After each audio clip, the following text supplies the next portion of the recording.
ઉપમુખ્યમંત્રી દેવેન્દ્ર ફડણવીસનું નાગપુરમાં નીતિન ગડકરીના નિવાસસ્થાને ઉષ્માભર્યું સ્વાગત કરાયું। મહારાષ્ટ્રના ઉપમુખ્યમંત્રી દેવેન્દ્ર ફડણવીસને નાગપુરમાં કેન્દ્રીય મંત્રી નીતિન ગડકરીના નિવાસસ્થાને પહોંચતા જ આનંદમય ઉજવણી સાથે સ્વાગત કરવામાં આવ્યું। મહાયુતિ ગઠબંધનની મહારાષ્ટ્ર વિધાનસભા ચૂંટણીમાં ભવ્ય જીત પછી આ ઉષ્માભર્યું સ્વાગત થયું, જેમાં ભાજપના નેતૃત્વ હેઠળના ગઠબંધનને 288માંથી 200થી વધુ બેઠકો પર વિજય મેળવ્યો।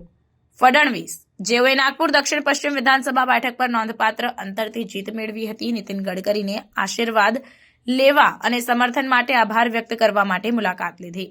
આ મુલાકાત પરંપરાગત વિધિઓથી ચિહ્નિત હતી, જેમાં ગડકરીના પરિવાર દ્વારા કરવામાં આવેલ ઓક્શન સમારોહનો સમાવેશ થાય છે, જે તેમના આશીર્વાદ અને શુભેચ્છાઓનું પ્રતીક છે।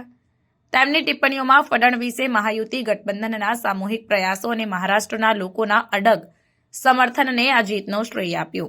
તેમણે આ ઐતિહાસિક મંડેટ પ્રાપ્ત કરવામાં જાહેર વિશ્વાસ અને દૈવી આશીર્વાદના મહત્વ પર ભાર મૂક્યો। ફડણવીસે ભાજપના રાજ્ય અધ્યક્ષ ચંદ્રશેખર બાવનકુલે અને અન્ય મુખ્ય નેતાઓને અભિયાનને સફળતાપૂર્વક આગળ વધારવાની ભૂમિકા પર પણ પ્રકાશ પાડ્યો।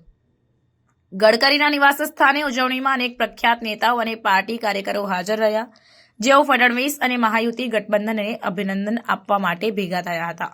સમર્થકો ધ્વજ લહેરાવતા અને તેમના નેતાઓના સમર્થનમાં સૂત્રોચ્ચાર કરતા વાતાવરણ ઉત્સાહ અને આશાવાદથી ભરેલું હતું।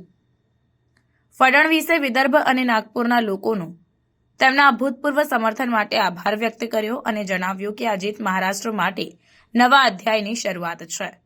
તેમણે રાજ્યભરમાં વિકાસ અને કલ્યાણ પ્રોજેક્ટ્સ ચાલુ રાખવા માટે ગઠબંધનની પ્રતિબદ્ધતાને પુનરાવર્તિત કરી સમૃદ્ધ અને સર્વસમાવેશક મહારાષ્ટ્ર બનાવવાનું લક્ષ્ય રાખ્યું।